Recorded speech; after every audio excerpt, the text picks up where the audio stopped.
आज चाहिँ हाम्रो कम्पनीमा बनिएको चिया टेस्टिङ हुँदैछ।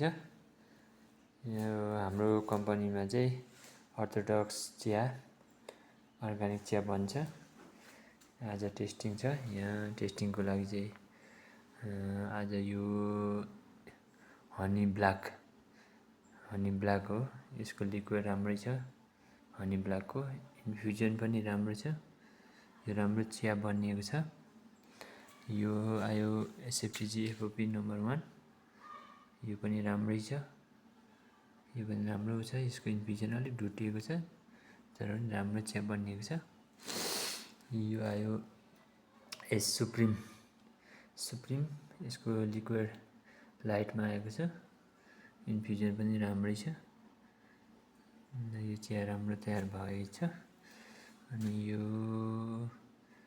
पनि एसएफटी व्हाइट स्टोन। यो चाहिँ व्हाइट स्टोन पनि राम्रै छ। लिक्विड राम्रो छ। इन्फ्युजन पनि ठिकै छ। यो अर्को आयो एसएफटीजी एफओपी नम्बर 1 नै हो। यो पनि राम्रै छ। चिया लिक्विड राम्रो आएको छ। इन्फ्युजन अलिक ब्रेक भएको छ, र पनि राम्रै छ चिया। यो पनि एसएफटीजी एफओपी नम्बर 1 नै हो। ब्ल्याकबाट हो। यो पनि ठिकै छ। यो पनि ठिक छ। यो हो ग्रीन पर्ल। यो पनि राम्रै छ। यसको लिक्विड पनि राम्रो आएको छ। अनि यसको इन्फ्युजन एकदम राम्रो छ। यो ल राम्रो छ हजुरहरू। ल यो आयो सिल्भर निडलको पनि लिक्विड राम्रो छ। अनि इन्फ्युजन पनि राम्रो छ। यो निडल भन्नु बित्तिकै सुइरोबाट बनिएको हो। सुइरोबाट मात्रै बनिएको हो। यो आयो गोल्डन निडलबाट बनिएको। लिक्विड राम्रो छ गोल्डनको।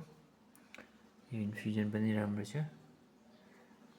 यो चिया पनि राम्रो छ हजुरहरू। ल यो आयो एचएस रुबी।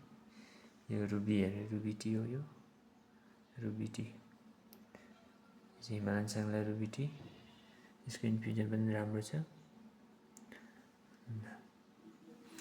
यो आयो व्हाइट टी। यो चाहिँ व्हाइट टी हो। व्हाइट टी यो चाहिँ इन्फ्युजन पनि राम्रै छ। यो व्हाइट टी राम्रै छ। ल यो साङ्ला गोल्ड हो। यो चाहिँ साङ्ला गोल्ड हो। ल यो यसको पनि राम्रो छ। इन्फ्युजन राम्रो छ। चिया राम्रै बनिएको छ हजुरहरू। ल चिया नट टु ब्याड, सबै राम्रै छ। यसरी चाहिँ टेस्टिङ बेला गर्ने गरिन्छ। अनि चियालाई सुधार गर्नुपर्ने ठाउँहरू पत्ता लगाएर अब सुधार गर्ने कुराहरूमा सुधार गर्नुपर्ने हुन्छ। चिया यसरी छ है हजुरहरू।